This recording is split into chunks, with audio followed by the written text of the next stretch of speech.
When 23-year-old Juri Kibuishi walked into a room, you couldn't help but notice her.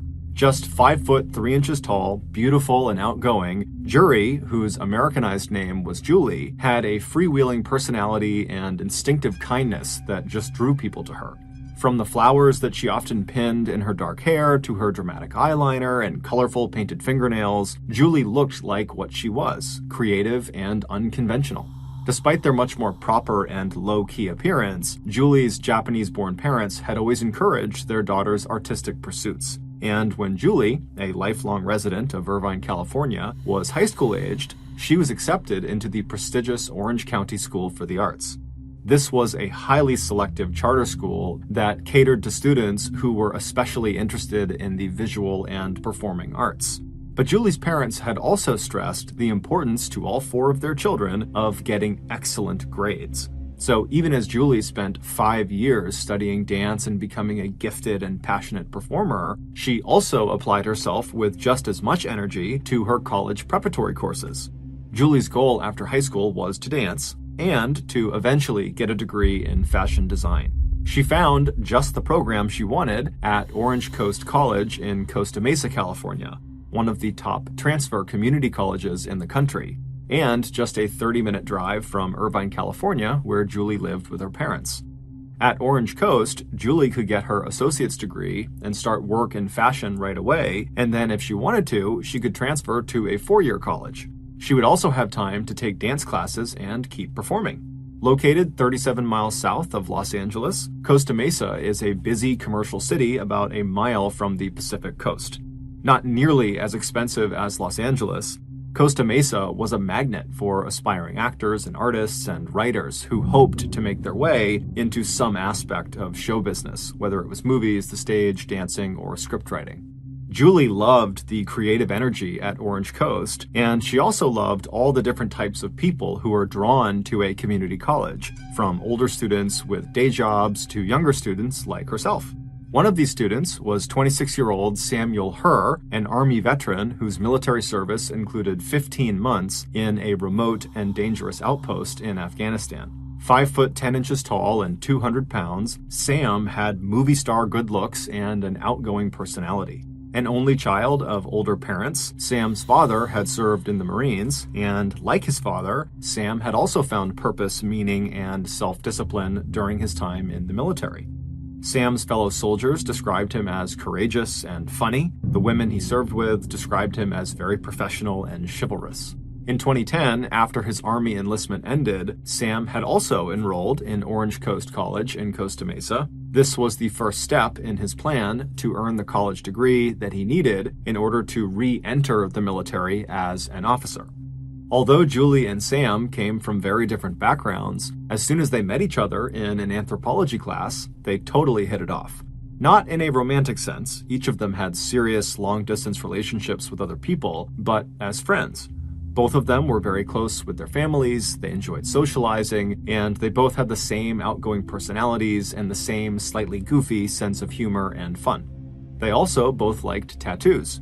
Julie had 7 of them, and Sam had ink on both arms as well as a huge heart inscribed with Mom and Dad tattooed on his chest. But on a deeper level, Sam and Julie were also both very serious about getting good grades in college and ultimately achieving their long-term career goals. So as soon as Julie realized that her classmate Sam was struggling in their anthropology class, she offered to help tutor him. One evening, when Sam's parents stopped by their son's apartment and met Julie, who was there helping Sam with his homework, they were both struck by the easy friendship between their son and Julie. And when Julie would go on to describe Sam to her parents, she would say they were just friends. One of the nice things for both of them about being in a strictly platonic relationship was being able to talk to one another about their romantic partners. Julie was in an online relationship with a Marine corporal named Mark, who was stationed in Okinawa, Japan, and Sam was engaged to a German woman named Katerina, whom he had met while he was in the service.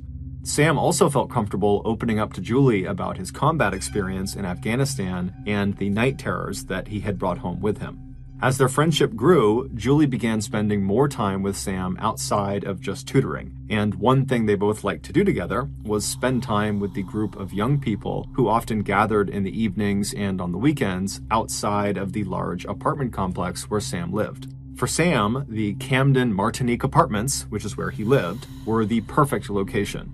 It was less than a half mile from Orange Coast College and only a 30-minute drive from where his parents lived in Anaheim Hills. The rent wasn't cheap, but Sam had always been very careful with money, and he had saved $62,000 in combat pay that he had earned while he was serving in Afghanistan.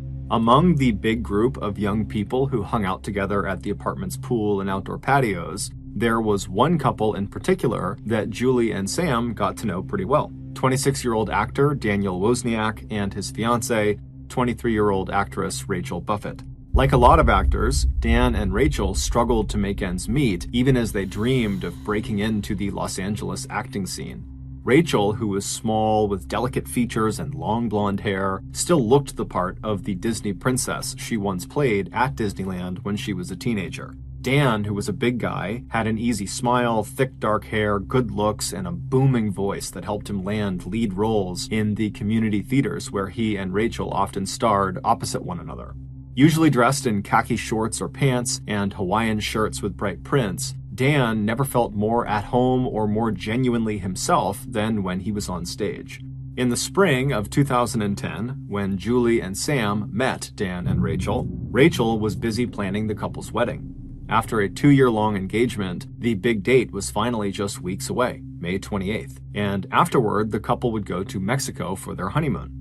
On Friday, May 21st, just a week before Dan and Rachel were going to get married, Julie had a date with her older brother, Taka, at a Thai restaurant in Long Beach to talk about his wedding. Taka also had a surprise for his younger sister. He and his fiancée wanted Julie to be a bridesmaid at their wedding, and that night at dinner, Taka handed Julie the tiara that she would be wearing on Taka's big day. Julie was thrilled, but she was also feeling a little distracted and worried. Throughout that afternoon and evening, Julie had started to receive a series of very strange text messages from her friend Sam. He sounded upset, and he told her he needed to talk to someone. In what she thought must be a bad attempt at humor, he wrote, "No sex. Can you come over tonight at around midnight? Just talk, don't tell anyone. Going out for a little now. Some bad family stuff." Julie was puzzled. Like her, Sam seemed to get along with his mother and father really well. In fact, she thought he was supposed to be visiting with them in Anaheim that weekend. Julie told her brother about these weird messages she was getting. Taka asked her if this was normal for Sam, and she said no, but Sam had been through a lot.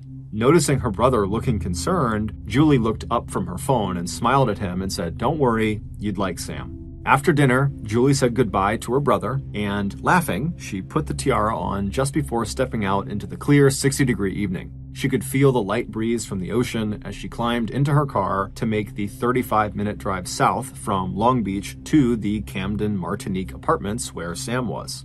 The following morning, Julie's mother, June, looked down the bedroom hallway of their house and noticed the door to her daughter's bedroom was open. Peeking inside, she saw Julie was not in there, and she realized in that moment that her daughter had not come home the night before. June immediately called and texted Julie, but received no answer. When she called her son Taka to see if maybe Julie had stayed the night with him and his fiancée, June's worry deepened to alarm. Taka said no, Julie was not with them, and he told his mother about the very strange text messages that Julie had received from her friend Sam.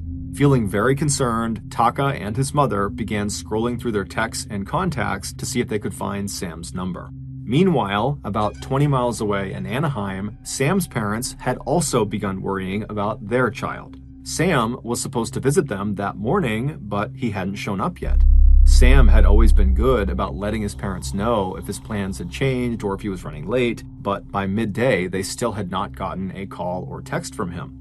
By late afternoon, Sam's father, Steve, who was an athletic-looking man with thick white hair who often went to the gym with his son, he hopped into his car and drove up to Costa Mesa to make sure Sam was okay. Once Steve arrived at the Camden Martinique Apartments, it was getting dark. He walked up the stairs to apartment D110 and knocked on the door.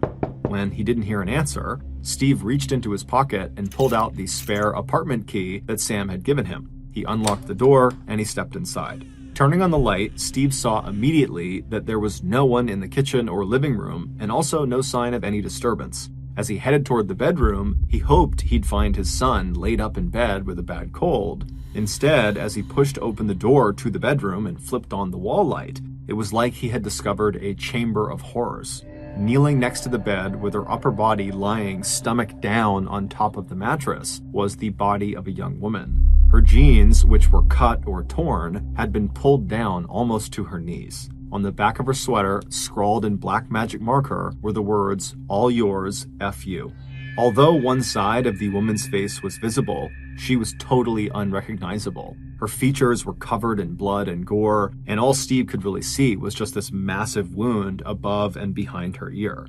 It looked like the back of her head had been blown off. And just above that crater of bone, blood, and brain tissue, Steve saw a tiara tangled in a mass of blood-soaked hair. Shocked, Steve backed away from the gruesome scene, and after quickly checking the other rooms and finding no one else in the apartment, he pulled out his phone and he dialed 911. Near the doorway to the bedroom, police found a colorful shoulder bag.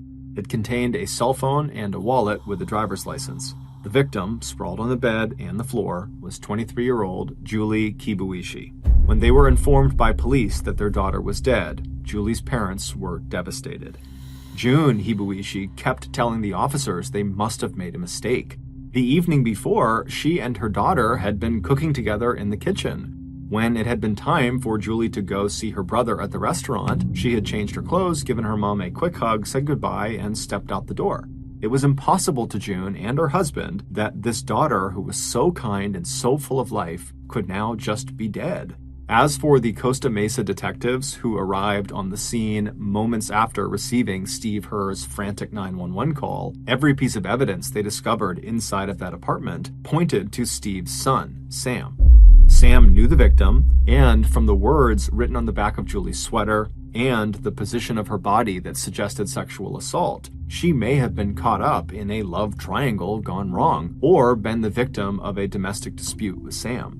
Most damning of all was the long string of strange text messages that Sam had sent Julie the night before, begging her to come see him immediately. And even though Sam said, quote, "no sex" in one of his text messages, just the mention of sex seemed to indicate that it was possible that these two were, in fact, romantically involved, despite what they told people. And then there was Sam's military background and his combat experience in Afghanistan, and the possibility that Sam, like many combat veterans, was affected by post-traumatic stress disorder. Maybe Sam had just snapped and killed Julie during an episode of combat-related psychosis. The cause of death appeared to be a single gunshot wound to Julie's head, and as a trained combat soldier, Sam would have known how to use a firearm. 24 hours later, when Sam still had not been located or heard from, the Costa Mesa police had found yet another reason to suspect he was their killer. After digging into Sam's background, detectives were stunned to discover that back in 2002, when Sam was 18 years old, he had been arrested and charged in connection with the murder of another teenager. Although Sam was eventually acquitted and cleared of all charges, he had been a serious suspect, and he had spent the better part of a year behind bars. The police wasted no time. They issued an all-points bulletin with Sam's picture and physical description plastered across the top of it. Meanwhile, however bad things looked for Sam, Steve Herr could not believe that his son killed Julie. Sam had been acquitted of all criminal charges related to that 2002 murder, and even after the trauma and stigma of spending months in jail, Sam had gone on to rebuild his life and reputation. He always had a steady job from that point forward, but it was when he enlisted in the army that he found his true sense of meaning and purpose. So while police launched a massive manhunt for the man they considered armed and dangerous, Sam's father started to do his own digging. If Sam was on the run, he would need money, and Steve shared a bank account with his son. Sure enough, when Steve accessed the shared account, he saw that every day since his disappearance, Sam had used his ATM card to make a series of large cash withdrawals. The trail led south to a bank of ATMs in Long Beach. The police had also tracked Sam's ATM card, and unlike Steve, they had access to the video surveillance at the ATMs. Looking at the camera footage, detectives expected to see the face of Sam Herr. Instead, the person seen using Sam's card was a teenage boy carrying a skateboard and wearing sunglasses and a hoodie. When the same ATM card was used to place a pizza order at a nearby pizza joint called Echoes, police were able to get the address of the house where the pizza would be delivered. They staked out that address, thinking that maybe Sam was hiding inside of the house, but when police, guns drawn, entered the house right alongside the pizza delivery person, the only people they found inside were the teenager they'd seen on the ATM surveillance tape and his mother. A terrified 16-year-old Wesley Freilich told police that he had been given the ATM card by a man he knew who was working for a bail bonds agent. The man had told Wesley that the card belonged to a client who had posted bond but then disappeared without paying the agent. According to Wesley, this man who had given him the ATM card was someone his mom knew through the community acting that she did. Wesley said he was a good guy and he trusted him when this guy outlined the plan with the ATM card. Wesley would make withdrawals every day of up to $400 and turn the money over to the man who would wait in his parked car some distance from each ATM machine. As payment for doing this, Wesley would be allowed to use this ATM card to order pizza for himself. The name of this mystery man was instantly familiar to police: 26-year-old actor Daniel Wozniak. Daniel and his fiancée Rachel, who were both friends with Sam and Julie, had been among the residents of the apartment complex that police had interviewed the day after Julie's body had been discovered. And in the course of that routine interview with them, Dan had told police that he and Rachel had last seen Sam on the afternoon of Friday, May 21st, which was the night Julie had dinner with her brother before going to see Sam.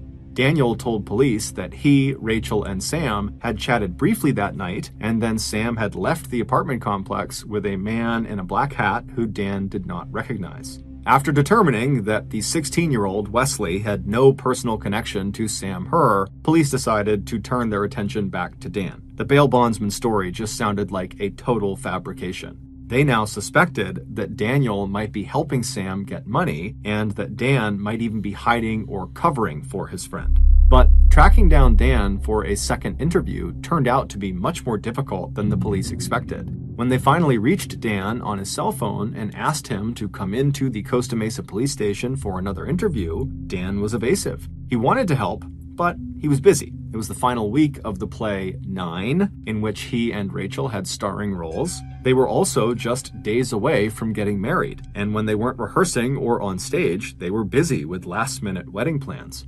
Frustrated, detectives decided not to wait any longer. On the evening of May 25th, just 3 days after Julie's murder, detectives crashed Dan's bachelor party. They found Dan, dressed in his trademark khaki pants and Hawaiian shirt, at a suburban Japanese restaurant named Tsunami in Huntington Beach.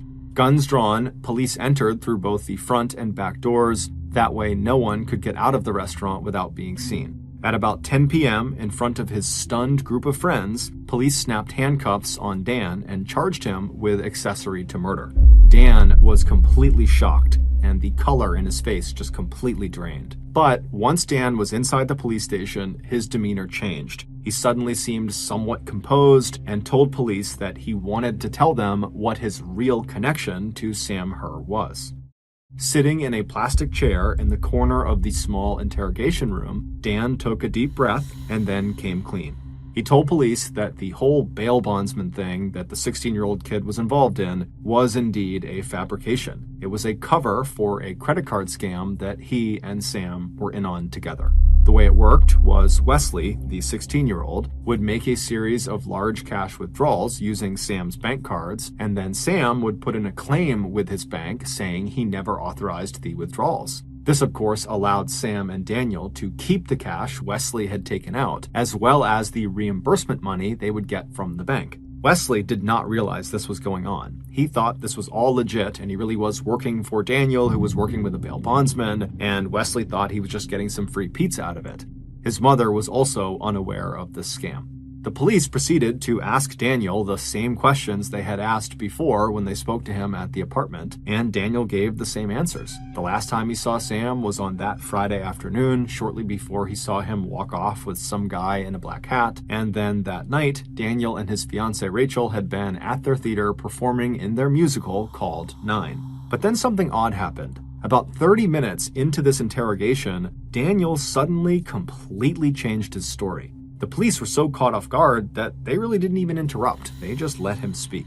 One minute, Daniel was talking about this credit card fraud scam, and then the next minute, without missing a beat, Dan told detectives that, well, in fact, Friday afternoon had not been the last time he had seen Sam. In his new version of events, Dan told police that in the very early hours of Saturday, May 22nd, Sam had knocked on the door of Dan and Rachel's apartment. When Dan got out of bed and walked through his darkened living room and opened the door, he saw his friend standing in the doorway looking totally frantic and disheveled. Sam immediately told Dan that something horrible had just happened and that the two of them were in trouble and they needed to get the F out of there as soon as possible. Dan, who thought this must have something to do with their credit card scam, immediately stepped back into his apartment and, being careful not to wake up Rachel, put on his clothes. A few minutes later, he and Sam were driving Sam's car south to the Long Beach Town Center Mall where Sam had asked to be dropped off. And it was during that drive that Daniel heard exactly what the horrible thing was that had just happened. And it had nothing to do with a credit card scam.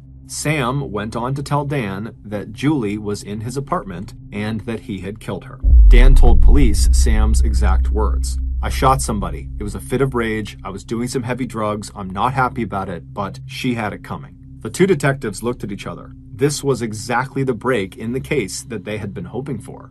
Daniel's story had just confirmed their own reconstruction of the crime. Now they hoped that Dan could help them locate their killer, Sam. According to Dan, he had no idea where Sam was or where he was going, and that before they parted ways, before Sam got out at that mall, he had threatened Dan and told him that if he went to police and ratted him out, that Sam would come back and kill him, or he'd come back and he would kill his fiancée Rachel. And so when police had questioned Dan and Rachel the day after the murder had been discovered, Dan had panicked and lied to police in order to protect himself and his fiancée. He told police there was no man in a black hat, that he had made that up. At this point in the interrogation, Daniel was a wreck, and he just repeatedly apologized to police for misleading them. But despite Dan's sincerity, the police were now concerned that he might be hiding even more information about Sam, and so they decided to apply some pressure. At 11:43 p.m., about 1 hour into this interrogation, police asked Dan if he would give them permission to take a DNA swab. That way they could confirm that Dan was never present at the actual crime scene. Right away, Dan agreed. At this point, he was extremely eager to do anything he could to remove himself from the suspect list. As soon as the detective finished taking the swab out of Dan's mouth, the video camera inside of the interrogation room captures Dan's very obvious sense of relief. It was clear as he started to check his pockets and put his cup of coffee down on the floor that Dan thought this whole thing was over. The interview was over, he had done the swab, and now he could leave. But just seconds later, as the detective who had taken the DNA swab peeled off his gloves, the other detective asked Dan where exactly in Sam's apartment were police investigators likely to find Dan's DNA. Since Dan was a regular visitor in Sam's apartment, if they were going to use his DNA to rule him out as a suspect, they needed to know what Dan had already touched. And this question seemed to startle Dan. The camera footage showed him running his hands through his thick black hair, and for the first time, Dan looks kind of nervous, but he does tell police that they are likely to find his DNA in both the bathroom and perhaps out on the patio. Those are the two places he would go inside of Sam's apartment. After Dan says this, one of the detectives asks Dan point blank, "Did you see Julie's body inside of Sam's apartment?" Dan practically shouted that he had not, that all he knew about the murder was what Sam had told him in the car on the way to the mall that night. But the detectives, noticing that Daniel was really starting to fall apart and act nervous, they decided to ramp up the pressure by bluffing. Leaning forward towards Dan, who was now leaning back in his chair, one of the detectives asked Dan, "So, if you claim you were only in Sam's bathroom and patio, then why did we find your DNA inside of Sam's bedroom near Julie's body? Now, keep in mind, they had no way of knowing if his DNA was inside of that apartment. They wouldn't have known for weeks. But Dan didn't know that. He thinks what they're telling him is factual. And as soon as they said this to him, Daniel changed his story again. Looking totally defeated, Dan slumped down in his chair and he said, Okay, I'll tell you. This is what really happened. According to Dan, when Sam arrived at his apartment in the early morning hours of Saturday, May 22nd, and told Dan they needed to get the F out of there, before they got in the car and drove away, Sam had told Daniel what he had done and then took Daniel up to his apartment and actually showed him Julie's body. At this point in the interview, the cameras showed Dan back on his feet, pacing across the small windowless room. He's agitated and he's running his fingers through his hair. And for the next 3 hours, the two detectives pressed for more details about exactly what Dan had seen in Sam's bedroom. By 2 a.m. on Thursday, May 27th, Dan had been talking, yelling, and sometimes whispering to police for 4 straight hours. He was exhausted, and since he was getting married in now less than 48 hours, he was desperate to just wrap this up so he could go. So at 2:17 a.m., Daniel, who had been caught completely between a rock and a hard place, between trying to protect his friend or telling the cops everything he knew, seemed to crack. Yes, he finally shouted at detectives. Yes, I saw her goddamn body. Is that what you want to hear? I saw 2 gunshots in her head. Both detectives suddenly went completely still and looked at each other. They also looked up at the camera that was recording the interview and playing it live in an adjoining room where a third detective was watching it. All 3 detectives were thinking the exact same thing. Dan Wozniak had just given them a critical new piece of information. Based on what would stretch into a 14-hour interrogation of Daniel Wozniak and an investigation into the new evidence police would uncover based on what he told them, this is the reconstruction of what happened to 23-year-old Julie Kibuishi and how police were finally able to locate their prime suspect, Sam Her. Back on the evening of Friday, May 21st, about half an hour after Julie had left that Thai restaurant in Newport Beach where she was having dinner with her older brother Taka, Julie pulled into the parking lot next to the Camden Martinique apartments where she had agreed to meet her friend Sam Her. Although she was still wearing the sparkly tiara that her brother had just given her, Julie's mood had turned serious. Before heading into Sam's apartment, she scrolled one more time through the dozens of text messages he had sent her starting that afternoon. They all seemed so strange and out of character for Sam, but she knew Sam dealt with some very serious night terrors from his time in Afghanistan, and for all she knew, he could be having some sort of breakdown right now that was Afghanistan related. So, believing Sam really just needed a friend right now, she put her phone away, got out of her car, and made her way over to the stairs that would take her up to his apartment. When she reached the floor his apartment was on, she saw Daniel standing outside of it.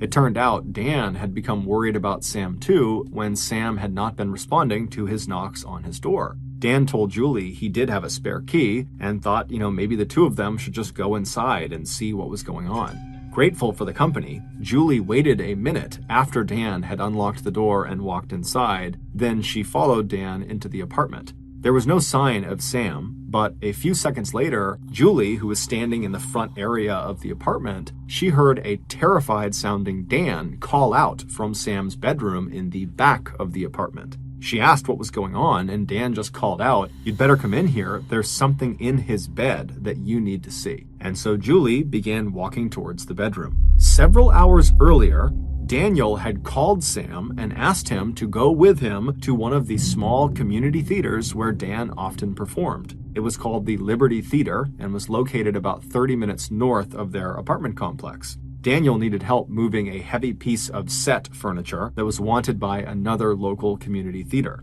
Sam agreed, and the two met outside in the parking lot of their apartment building. Then they hopped into Sam's car and they headed north. Once they arrived, Dan led Sam through the empty theater, and when they were backstage, they climbed a flight of stairs to the second floor, and then once they were up there, Dan pointed out a dusty wooden ladder that led up to the attic. So up they went, and as soon as they were up there, Dan quickly walked over to this big piece of furniture and signaled to Sam that that was it. That was the piece they were going to move. Sam nodded and moved past Daniel and took up a spot next to him, kind of crouching down to get a good grip underneath this big piece of furniture. Little did Sam know that his friend, Daniel, who was now standing behind him, could not have cared less about moving furniture. Instead, Dan was quietly pulling out a .38 caliber semi-automatic pistol.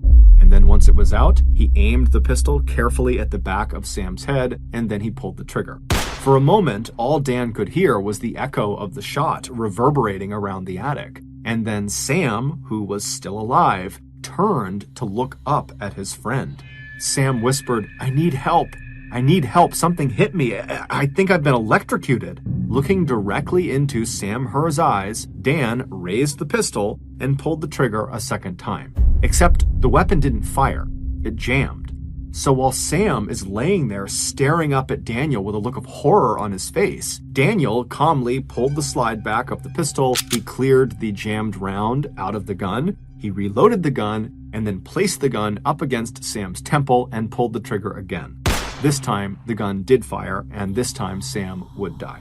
Then Dan, stepping carefully to avoid the blood that was spreading out across the floor, bent over Sam's body and removed his phone, and rifling through his friend's wallet, Dan pulled out Sam's passport and Sam's ATM and credit cards. Flipping Sam's phone open, Dan began to send what would be a long string of text messages to Julie. Each one was carefully scripted to draw her to Sam's apartment later that night and to look to an outsider as though Sam was in the midst of a personal crisis and that he and Julie were somehow romantically involved. Leaving Sam's body where it had fallen, Dan climbed back down the wooden ladder, down the flight of stairs to the ground level, left the empty theater, and got into Sam's car. But before going back to his apartment, Dan picked up the 16-year-old Wesley Freilich, and they made their first withdrawal using Sam's ATM card. Once he had returned to the Camden Martinique apartments, Dan had just enough time to shower, change his clothes, and send Julie yet another round of strange text messages from Sam's phone.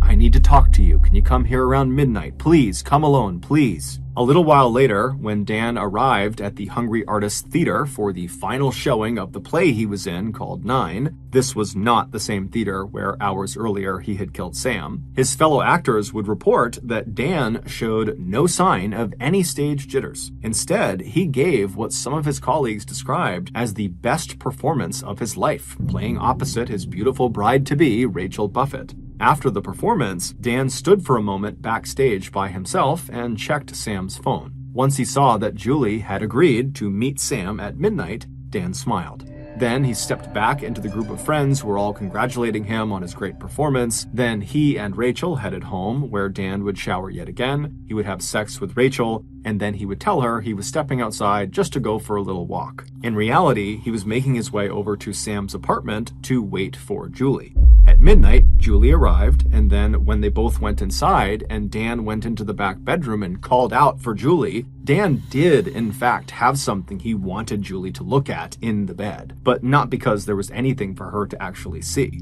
Once Julie had walked into the bedroom and put her bag down and stood in front of the bed, not seeing anything on it, Daniel reached around her and pointed at the center of the bed and told her she needed to look closer to see what he was talking about. And so confused, Julie leaned forward, looking at the center of the bed where there was nothing, and as she did that, Dan pulled out the same pistol he'd used to kill Sam earlier in the day, and he aimed it at Julie, and he fired 2 shots into Julie's head, hitting her just below the tiara that was now tangled in her blood-soaked hair. Moving quickly, Dan arranged the scene as he would any other stage set. Using scissors he had brought with him, Dan cut through the waistband of Julie's jeans, pulling them down around her hips to make it look like she had been sexually assaulted. Then he took a black magic marker and wrote, "All yours, F.U." on the back of her sweater. Satisfied that he had created the perfect frame job that would have police chasing down Sam Herr as Julie's murderer, and knowing police would never find Sam, Dan backed away from Julie's mangled and bleeding body and returned to his own apartment, where he showered yet again. The next day, Dan returned to the Liberty Theater where he had killed Sam. This time, he brought an axe and that same pair of scissors with him.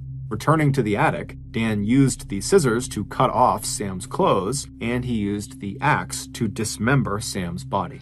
Dan left Sam's naked and headless body upstairs in the theater, but using plastic bags he had picked up at a nearby cafe, Dan packed up Sam's head and hands and one arm and stuffed them into a backpack. Then, Dan left the theater, drove to the El Dorado Nature Center 3 miles away, and there he scattered Sam's remains in shallow openings he found or dug near the bases of trees and under bushes. Then, Dan, who was so far behind on his rent he would soon be evicted from the Camden Martinique apartments, and who desperately needed money to pay for his upcoming honeymoon, headed for the ATMs where he would meet Wesley Freilich and collect another $400 installment of Sam Herr's combat pay. It is possible that Daniel might have gotten away with the brutal murders of Sam and Julie, but in those early morning hours of May 27th in the Costa Mesa police station, at about 2 a.m., when Dan was asked by detectives what specifically he had seen when he looked at Julie's body sprawled out on Sam's bed, Daniel Wozniak delivered exactly the wrong line. "I saw 2 gunshots in her head."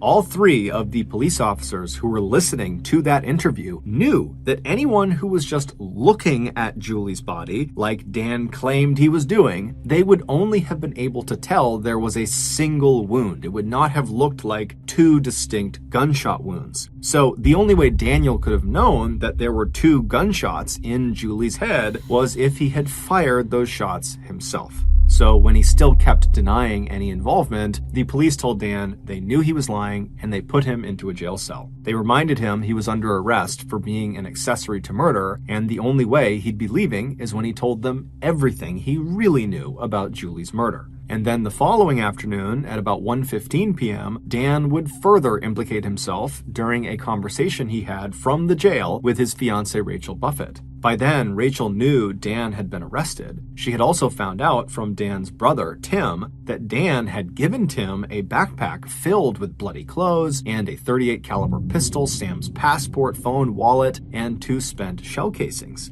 Instead of destroying the bag as Dan had told him to, Tim had just thrown the backpack over the fence behind their parents' house. When Rachel told Dan on the phone in a call that was recorded by police that she was going to tell the detectives what she knew, including the existence of this backpack, Dan whispered into the receiver, "Then I'm doomed." 30 minutes after this phone call with Rachel, Daniel would signal to police that he was ready to confess to what he did. The cameras show him sitting at a small table in the interrogation room, elbows on the table, head resting in his hands. Yes, he had murdered Sam because he wanted that $62,000 in combat pay that Sam had saved from his deployment to Afghanistan. And yes, he had murdered Julie just as a decoy, a way to mislead police into thinking that Sam had disappeared because Sam was not a war hero, but rather a killer who had gone on the run after murdering Julie in a fit of rage or jealousy. When asked by police why he did it, Daniel told them, "I'm crazy. It was always all about the money." Following Dan's confession, police searched the Liberty Theater and found Sam's badly decomposed partial remains. The only way to recognize the torso as belonging to Sam was the heart tattooed on his chest that was inscribed with the words Mom and Dad. On May 29th, the day Sam Herr would have turned 27 years old, police found his head, hands, and one of his arms scattered throughout El Dorado Nature Center.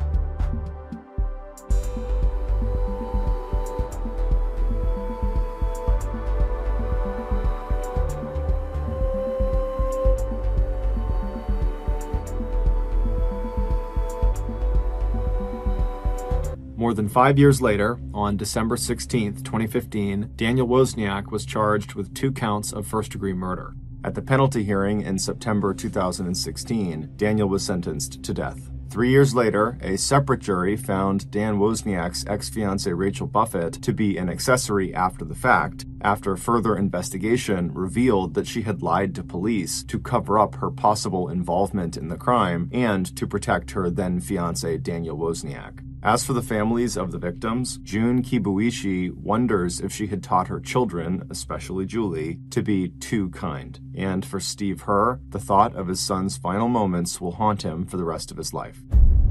If I told you to picture the Amazon rainforest in your head, you would likely picture a dense tropical wilderness full of amazing and exotic animals. And you'd be right, that is a good representation of the Amazon rainforest. But what a lot of people don't know is that the Amazon rainforest is also home to a massive city. It's called Manaus, and it sits right in the middle of the Amazon rainforest, right along the Amazon River. And it happens to be one of the most violent places in the entire world. All it takes in Manaus is simply walking down the wrong street or crossing the wrong person, and you can get shot or stabbed in broad daylight, and there's virtually nothing anyone can do to stop it. In 1989, a 31-year-old former police officer named Wallace Souza decided to make a TV show about what it was actually like to live in his hometown of Manaus. And unlike other crime shows in Brazil that often censored out the most graphic content they covered, Wallace decided he wasn't going to do that. He wanted to expose the harsh reality of life in Manaus, and he felt like the only way to do that was to show everything. And so that year, he launched this show, which he called Canal Livre, which translates roughly to free channel. And true to form, there was no filter on what went on the air. And so this show was shocking. Viewers were given a front row seat to freshly murdered victims that are lying out in the road and slumped over chairs in restaurants and behind steering wheels. And the cameraman would zoom in on their fatal injuries, and they would zoom in on the faces of these people that have just died. Every gratuitous detail, every blood spatter, every grieving family member of the victim who's crying out in pain, all of it was shown on this TV show.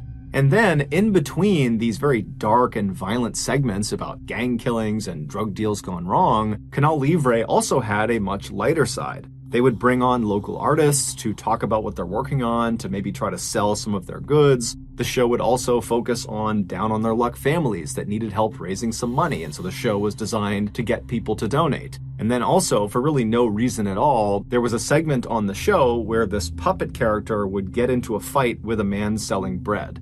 It was a totally bizarre and shocking spectacle, and the people of Manaus loved it. And then eventually, the people of Brazil loved it. I mean, this was an extremely popular show. Because Wallace was often on camera on Canal Livre, he became very famous and very recognizable. And so when he would walk around Manaus, people would see him and literally just start clapping and cheering for him. And as he and his show became more and more popular across South America, Wallace decided he didn't just want to report on crime, he wanted to fight crime. So, on air, Wallace began berating the government for not being able to protect its citizens, and he berated the police for not being able to catch the criminals. And then off the air, Wallace campaigned for and was elected to political office in Manaus, where he continued to push hard to reduce crime in the city. And so it wasn't long before Wallace went from just being a relatively well-known TV host to being one of the most beloved and influential and trustworthy people in all of Brazil. However, over the years, there was one strange thing about his show, Canal Livre, that people just couldn't wrap their heads around. This oddity was most obvious in a now famous episode of Canal Livre that aired sometime in the mid-2000s. This episode opens with a Canal Livre reporter making their way through a jungle, and there's a cameraman filming them from behind. And this reporter, they're very carefully walking through, kind of pushing branches out of the way and high-stepping over all the underbrush. And then at some point up ahead, you see there is a clearing, and there is a third person standing in this clearing, and they're clearly looking straight down at something on the ground that we can't see. But this third person is very occupied with whatever is on the ground. And so eventually this reporter makes their way through the jungle into this clearing, and then as soon as the cameraman gets into the clearing as well, he looks down at what is on the ground. And what you see is what appears to be a log that has previously been lit on fire because it's still smoking and it's black and it's charred. But as the cameraman zooms in, you see there are hands on this log. So you realize it's not a log, it's a human being who's obviously deceased. And based on how badly charred they are and how much they're still smoking, you realize very quickly that this person must have been on fire very recently as probably just a couple of minutes ago. Like right before the camera got here, this person was on fire. And so as you're kind of seeing this shocking image, the reporter suddenly talks about this person like he knows all the details of them already. He says, this person, it's a man, and they were not shot to death, they were doused with gasoline and burned alive. But at this point, the police had not come out. They had not seen this dead person yet. And so it made no sense that the reporter would have all this information on hand because no one knows this stuff yet. And based on just looking at this person's body, it was too badly burned to be able to tell whether it was a man or whether they had been shot or not or whether gasoline was used. But when Wallace was questioned about where he and his reporters got their information from, he just said, look, we're a very popular show and people call us often before they call the police and they give us information about what's happening in the city. And we have a huge team. We watch the police headquarters, we listen to the police's radio, we watch the morgue, we have loads of informants all over the city. And so we just get our information really, really quickly. And this answer was enough until 2008. That year, in October, the police arrested a former Manaus police officer who just went by the name Moa, and they accused him of 9 murders. And so they throw him in jail, but Moa, despite the seriousness of the charges against him, seems totally unfazed. It was obvious he had some sort of powerful connection outside of prison, some person or some entity that he fully expected was going to, at any moment, swoop in and magically get him out of prison. But that didn't happen. Moa just continued to sit in jail, and at some point that began to sink in that he was kind of on his own, and so he began to talk. And the story he would tell would shock Brazil. Moa would admit to having killed some people, but he would tell police, look, I'm just the assassin. The person who hired me for these killings is Wallace Souza. It would turn out Wallace Souza started his show, Canal Livre, with the best of intentions. But when his show became massively popular and it in turn made him, Wallace, also massively popular and powerful, he became corrupt. And at some point after his meteoric rise, he formed this very powerful drug cartel, and then in an effort to bolster his illegal dealings and to boost his show's ratings, he decided to start contracting hitmen like Moa to start taking out rival gang members in Manaus. And he would tell the hitman how he wanted them killed and where he wanted them killed and at what time. And then after the hitman agreed to do this, he, Wallace, would go tell his camera crews exactly where to go and at what time so that they would be arriving at the murder scene literally right as it was happening or right afterwards, allowing them the opportunity to get all the gory footage before anybody else. It would take the police a year to finally compile enough evidence to charge Wallace with murder, but they would do it in October of 2009, and eventually Wallace would turn himself in. However, he denied everything. And then before he went to trial, he would die of a heart attack in prison. And so we never actually got to learn the full extent of what exactly Wallace Souza had done, how many people he had had assassinated, and how many of them were shown on his TV show. But we do know that at least 3 of his assassination victims were shown on his TV show, one of them being the person that was found out in the jungle. They really were a man. They really had not been shot. They had been burned alive with gasoline at Wallace's discretion. But in the end, the person who paid the highest price for the Canal Livre killings was Moa, the hitman who blew the whistle on what was going on with the show. On New Year's Day in 2017, a crime syndicate overran the prison where Moa was being held. Now, they had lots of targets of people they were going there to kill, and one of them was Moa. They were furious with him that he spoke to police and gave up information about the drug trade in Brazil. And so eventually, this angry mob of gangsters made their way over to Moa's cell, and when they found him, he was pressed up against the back of his cell wall, basically as far away from the bars as he possibly could be, and he began pleading for his life, and this horde was not having it. They were only there to kill him. And so they all have machetes and knives, and they're looking at him through the bars, and they say, we're going to come in there, we're going to cut you to pieces. And so then they start banging on the door, they're trying to hack the lock open, and Moa, he can't do anything. All he can do is kind of just keep himself all the way to the back of the cell and hope they don't get in. And eventually, they can't open the door, and they know it. And so they do the next best thing. They reach through the bars with a lighter and they light Moa's mattress on fire. And so Moa was trapped. He had nowhere to go, and so eventually the fire reached him and he burned alive.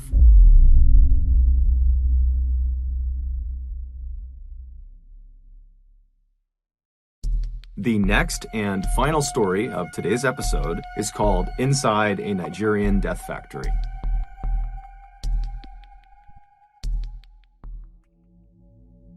In Nigeria, motorcycle taxi drivers are called Okadas, and in Ibadan, which is one of Nigeria's biggest cities, home to 3.5 million people, there are a lot of Okadas. However, despite their massive numbers, these Ibadan Okadas are actually a fairly tight-knit community made up primarily of young men.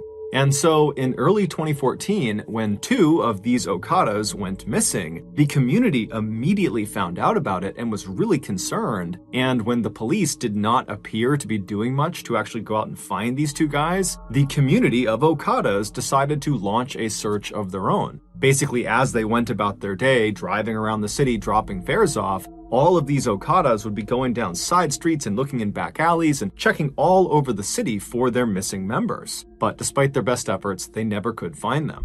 Then, on March 22nd of that year, a 3rd Ibadan Okada vanished. He was a young man named Lanre Sidiku, and unlike the other 2 riders who went missing while they were at home, Lanre went missing while he was working.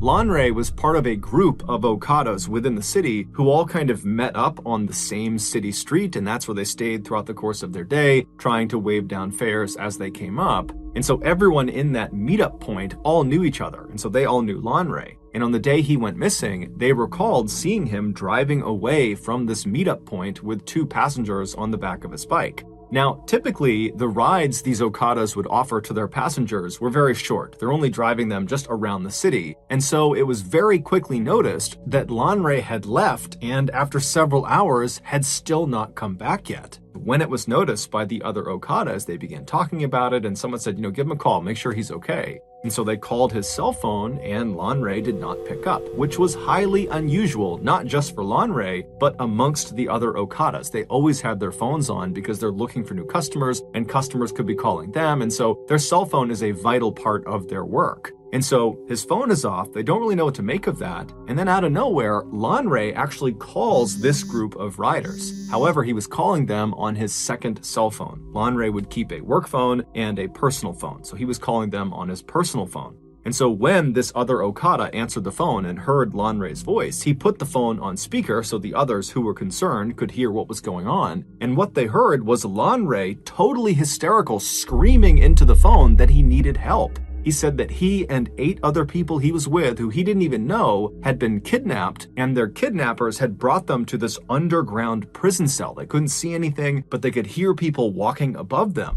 Lanre also explained that when they had been kidnapped, the captors had taken all of their belongings, but they hadn't recognized that Lanre had this secondary cell phone, which is why he was calling from it. And so in between Lanre's frantic descriptions of what was going on and what had happened to him, these Okadas that received this call, they can hear in the background these other 8 people that are with Lanre in this underground cell screaming out as loud as they can, probably to get the attention of someone, anyone who was above ground who might be able to come down and save them. And so these Okada riders who are getting this call from Lanre, they're horrified and they're trying to calm Lanre down so he can explain where he is so they can go find him. And finally, Lanre, he does compose himself and he gives them really specific directions to this footpath that led into the Soka forest where he said he had been taken. The Soka Forest was a very dense stretch of wilderness right on the outskirts of Ibadan. Lanre would tell them that he had no idea where specifically in the Soka Forest he was. However, he said, if you just keep walking on that path, eventually you'll hear us calling out from underground and you can come and save us. And so as the riders turned on their bikes and they got ready to head out and go rescue their friend, they told Lanre to stay on the line. Let us keep talking to you until we find you. But as they're telling him that, his phone abruptly cuts out. And then when they tried calling him back, his phone was off. About 40 Okadas from Lanre's meetup spot took off together and sped down city streets until they hit this major highway that would take them out of the city. And then once they were out of the city, they went down this other road that brought them right towards the Soka Forest. And then as this road put them right up against the tree line on their left side of the Soka Forest, they all began looking for the 2 burned out cars that Lanre had said marked the beginning of this footpath they were looking for. And so sure enough, they find these burned out cars, they park all their bikes off on the shoulder of the road, and they quickly realize that this really is a footpath only. There's no way they can get their motorcycles onto the path, not only because the burned out cars are blocking their way, but because the path itself is so overgrown with vegetation. I mean, they can barely see the path, let alone drive something through it. And so the men leave their bikes by the side of the road, and then unarmed, they walk past the burned out cars onto this path, and then because it was so narrow, they had to walk more or less in a single file line into the Soka Forest. And so as these men are basically marching into the woods, they're not making any sound, because again, they're trying to listen for the sound of their friend and the other people that have been taken captive somewhere underground. And so they're silently marching through this forest when all of a sudden, the guy at the front of the line thinks he hears something way up ahead. And so he holds his hand up to stop the line, and they all stop and they're trying to listen. And then all of a sudden, about 50 feet ahead of them through the trees, this man they didn't recognize suddenly jumped out from behind a tree. He yelled something at them, and then he raised his gun and began firing in their direction. The 40 Okadas immediately turn around and just sprint back down the path, right back out to the road. They hop on their bikes and they peel back out towards the city. When they finally get back to the meetup spot they had all originated from, they realize they can't just leave Lanre and the other people he was with out to dry. They have to go back and rescue them. They considered calling the police, but given the lackluster response to the other 2 missing Okadas, they realized they probably would have a higher chance of saving their friend and the others if they just went themselves. And so the 40 Okadas rounded up another 60 from other neighboring meetup spots, and this huge posse of over 100 men all hopped on their bikes and headed back towards that footpath that led into the forest. When they got there, they put their bikes on the side of the road, and this time, when they started walking down that path, they had guns, knives, bats, all sorts of weapons, and they were not trying to be quiet. They were actually yelling like these loud war cries to let the gunmen and any other gunmen in the woods know that there was a horde of angry people that were coming into the woods for a fight. And so as they're marching down this trail, kind of expecting to get shot at any point, it doesn't happen. Instead, after quite a while, they walk out of the thick forest into this huge opening. And right in the middle of this huge clearing is this fairly small river, but it's big enough that it would be very difficult to cross. However, they can see there's a bridge, this kind of crumbling old stone bridge that goes over this river. And then on the other side of the bridge, on the other side of the river, they can see there are 2 dilapidated buildings. The one that is closer to the bridge is this small black shack that has a window looking out towards them. And from their perspective, they're maybe 100 feet away from this shack. They can't tell if anybody's inside of this building. And then the other building was much bigger than the shack. It was this huge kind of broken down warehouse that had big, tall cement walls. And then all around it was this huge chain link fence with barbed wire wrapped around the tops. And so this huge posse of Okadas, they come storming out of the forest and they run over to that bridge, which is the one way across. And as they get on the bridge, they're kind of scanning the 2 buildings. They're not seeing anybody. And then one of the men, they look down underneath the bridge and they actually see Lanre's motorcycle. It's lying on the banks of this river, kind of tucked up underneath the bridge as if someone had stolen it. And so everyone already knows Lanre is somewhere over here. We're going to go find him. And so the men, they get over the bridge, they go to that first building, that black shack, and they open up the door. It's a plywood door, and there's no one inside. but the shack is literally stuffed full of hundreds and hundreds of articles of clothing and shoes. And so after kind of looking this over and not really sure what to make of it, the posse moved on from the black shack and made their way up to the fence right in front of this huge warehouse. And when they reached the fence, they're kind of expecting to be met with some sort of resistance. I mean, the last time they were out here, they got shot at. And so they begin yelling into the warehouse for anyone in there to show yourselves, come out here. But it was silent. And so one of the Okadas that was part of the posse had brought along bolt cutters as a weapon to use as a club if he needed to. But as it happened, he began to use the bolt cutters for their actual purpose, and he bent down and actually cut a huge hole in this fence so they could go in and explore this warehouse. And so after a large percentage of this posse had gotten inside the fence line, they began walking around this huge warehouse to try to find an entrance inside. And so as they're walking, the windows that lead into this warehouse, they're too high up, so you can't actually see what's going on inside. It's silent, there's a pretty bad smell, but they don't really know what to make of this. They walk around this structure, and when they get to the very back, they find an entrance. All it is this big rusted piece of tin metal, like sheet metal, that's propped up against a gap in the walls of the warehouse. And so one of the Okadas grabs this piece of metal and he pushes it out of the way. And then as soon as he did that, a few other Okadas quickly stepped through the threshold into the warehouse, preparing themselves to have to fight potentially if there are gunmen or anybody else inside that might want to do them harm. But as soon as they see what is inside of this warehouse, they immediately lower their weapons and just stare in abject horror. According to the locals who lived actually in the forest relatively near where this warehouse was, they said there was actually another way to get to this particular area, to get to the warehouse. There was another path that was very rough, but it was big enough for one vehicle that came in from the other direction. Now, the locals said they didn't use this path at all. They didn't even know where it originated from. But they said for the last 10 years or more, they have seen one vehicle use this road all the time to get to the warehouse. And it was this black Jeep with black tinted out windows, and they said it would typically show up most nights of the week around 8 p.m. And they said it would just go down the road, it would make its way over to the warehouse area, and then around 9:30 p.m. they would hear or see the black Jeep leaving.